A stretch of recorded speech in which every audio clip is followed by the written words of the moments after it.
Hey guys, welcome to the workbench. We're going to do a very quick and dirty one shot here. One take, no takeover, no restarts. I'm going to attempt to install this, or play, because there's no hard drive in this. I'm going to attempt to run Ultima 6, brand new and sealed package on my recently upgraded Amstrad PPC-640 with color screen in it. So let's go ahead and see what's in the box first, because this is a brand new sealed package purchased from Walmart at one point in time in the past for $20.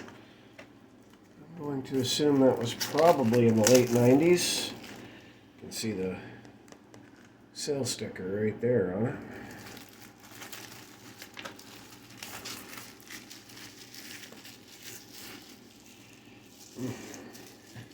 Smells old.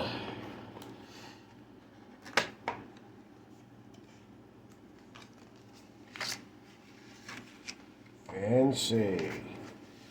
That's a lot of discs. Something tells me this is probably not going to play without installing. But I want to put disc 1 in. That's disc 4. Disc 3. Disc 2. Disc 1. And what does this one say? Disc 3. Why do I have 2 disc 3s? Look at that. I got a free copy of the third disc. Isn't that neat? That is unexpected. Set that aside. Got a compendium. We've got the high density reference guide. Got a registration form. A while back I used to like to fill these out and stick them in the mail, even though I knew they'd never get where they were going. Look at that, there's a nice little color map in here. How fancy.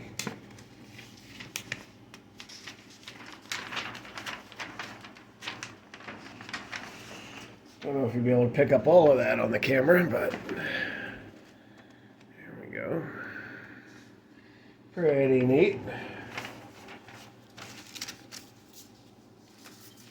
Alright, the compendium is just a little bit of writing about the lore and the storyline, and a little bit of information about the stuff you'll run into. Alright. Now, the reason I picked this one to give a shot on the PPC is I was looking at the requirements here, and it doesn't say anything on here about a hard drive required, so maybe it will run just off the floppies. Let's find out.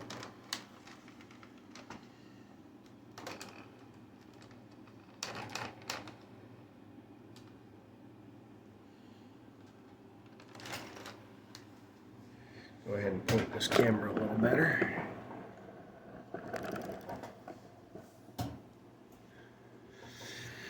So this is an HDMI 1024 by 768 color screen.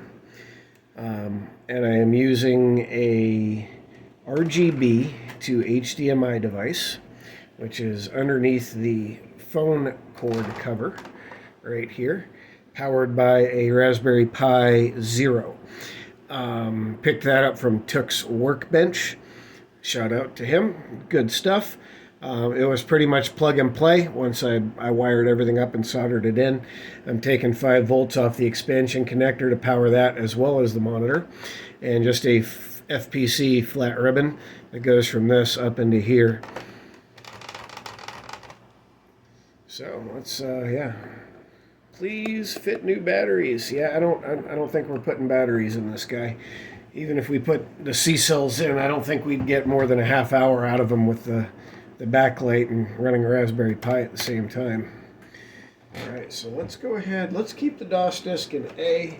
Let's put this in the B drive. I don't remember if the B drive works, so this might not even function. Oh, there it is, sure enough. That is a lot. Let's do dir/star.exe. see what we got there. We got Ultima 6.exe, U.exe, and Tandy Pin. So let's just do Ultima 6. Says it runs on a 10 megahertz PC compatible, and well, this is a 10 megahertz NEC V30 with 640K. So let's see what happens.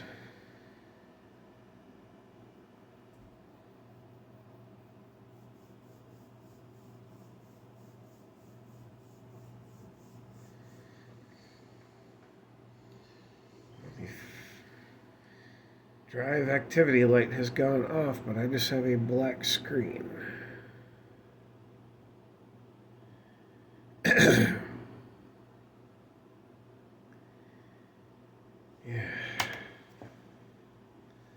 Oh, that's unfortunate. Reboot.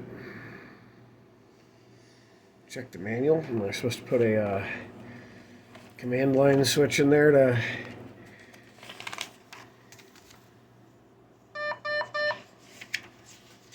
tell it to run in? Let's see, getting started hard drive systems. I don't want to do that. Is there a getting started for floppy disk?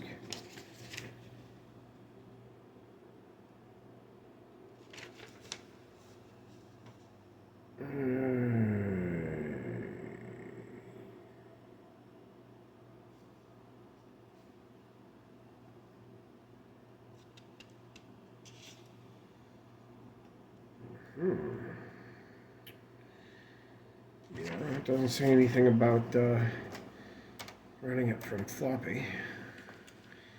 Does the compendium?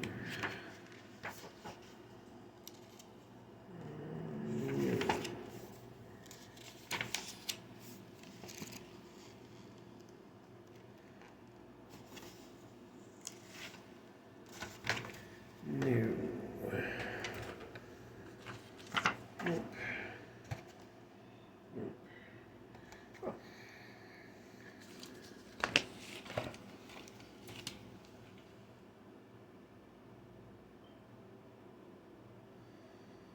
Interesting.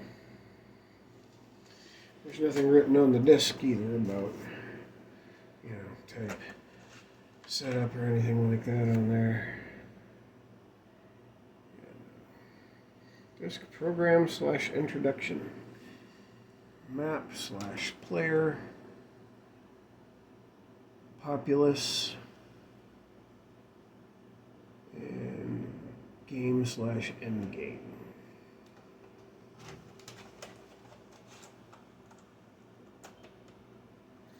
One would think when you go to open the program that it would ask you to pick a video mode or something to that effect. Let's just do a dir /w here. We got Ultima 6, we got U, Tandy Pin.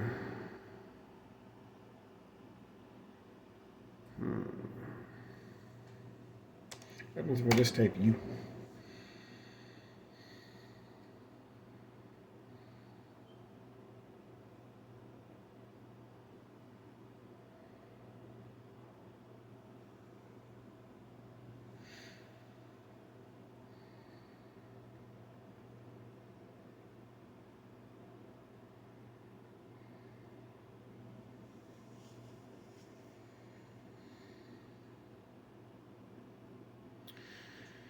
Yeah, same thing, just black screen. I'm wondering if it's trying to load up a video mode that the machine doesn't support, whether it's EGA or if it's trying to output via composite.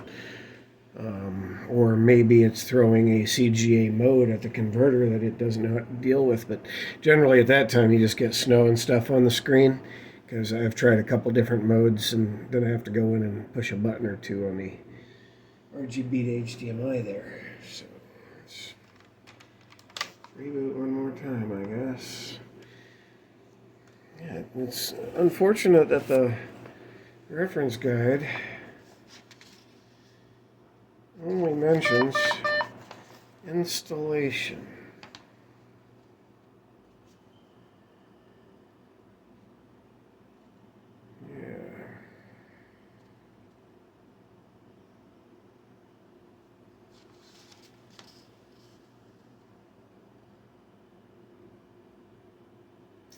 I think this is meant to go to a hard drive.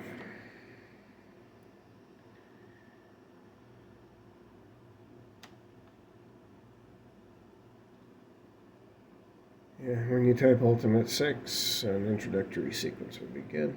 Oh well. I guess it's just not designed to run off a floppy. Let's look at disk 4 just for the heck of it.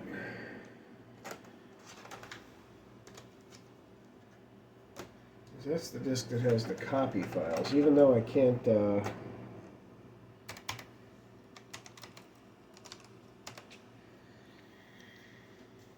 install to a hard drive yet, because we are looking at porting XT IDE to fit on the expansion connector on the back here.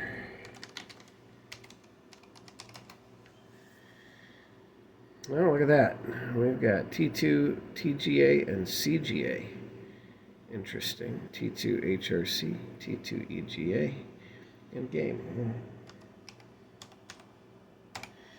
This is CGA, so let's just type T2 CGA and see what happens. Nothing. Alright.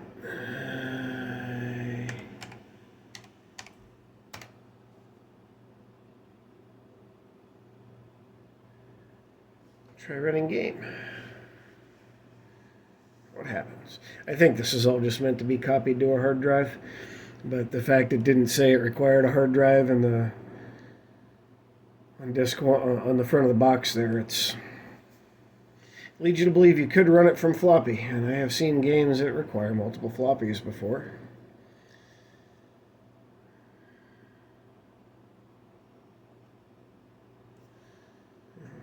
Blank screen, but drive activity. Let's see what happens.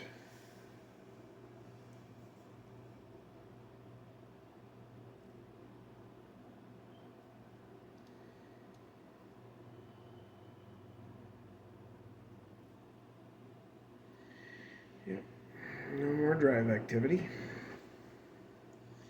And nothing on the screen. That's lovely.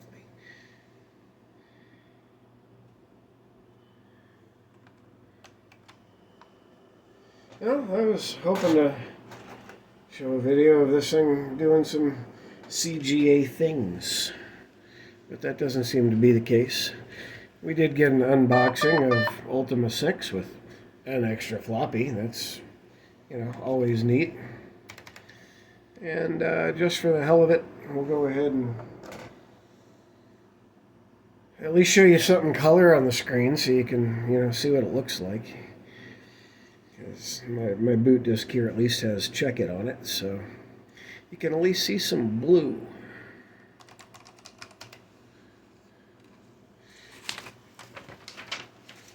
I'm going to put all of this stuff safely back into the original box.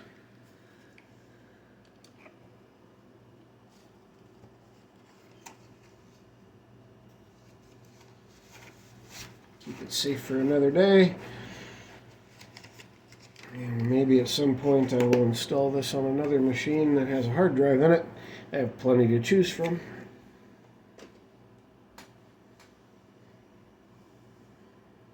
And there we go. We have blue, white, and red. We have colors on the PPC-640.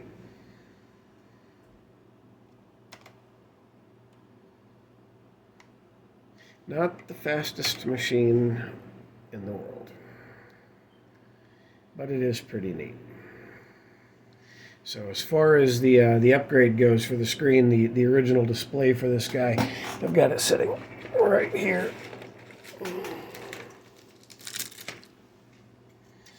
It was quite damaged. The whole left side of the screen was unviewable. And I mean, while the machine was functional and you would just miss anything that was in the first, 5 or 6 characters on the screen, and trying to load game or something on it, even a simple text-based game was very difficult to use. So went ahead and put in the RGB to HDMI, the little HDMI. This is an 8-inch display. I can put a link to this in the video description for the display that I purchased, as well as I'll link to Tuck's Workshop for the RGB to HDMI. I used a ribbon cable, DuPont style, pretty much one of these guys, connected to the RGB to HDMI and then cut off the other ends. And I soldered them directly to the bottom of the motherboard where the external video connector is.